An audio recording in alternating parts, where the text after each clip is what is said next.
Hello everyone, my name is Kamilla. Today we'll show you how to sculpt the characters from Little Nightmare.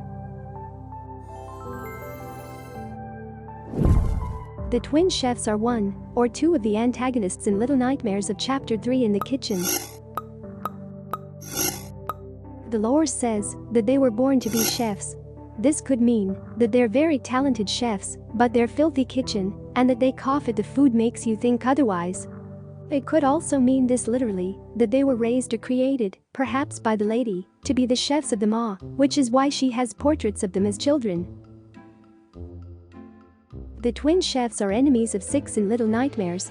They've been the focus of several promotional videos and images, and are usually seen attacking Six, who is often sneaking through their kitchen. The chefs seem to be the cooks for the Ma as a whole. Like the rest of the inhabitants of the Ma, they do not speak, they only grunt and scream.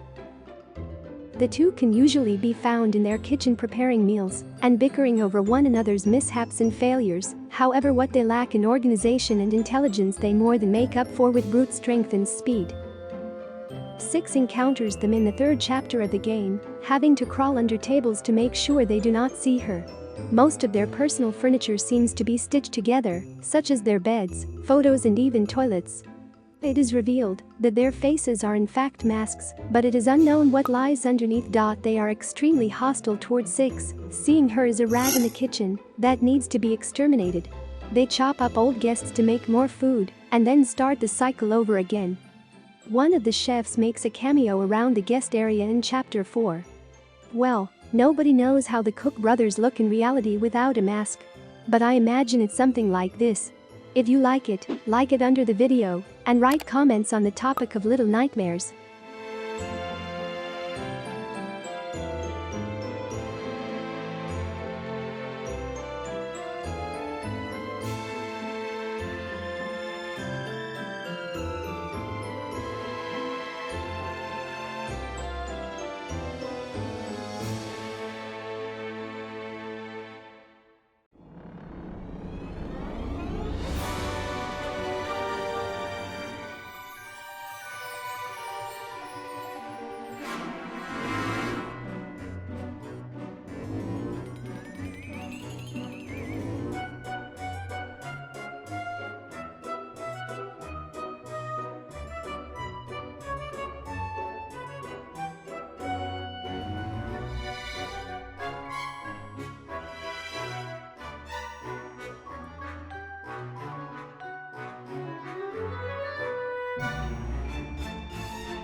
The Cannibal Chefs is ready. If you like the figure, like it, and in the commentary, write the name of your favorite character from the game Little Nightmares.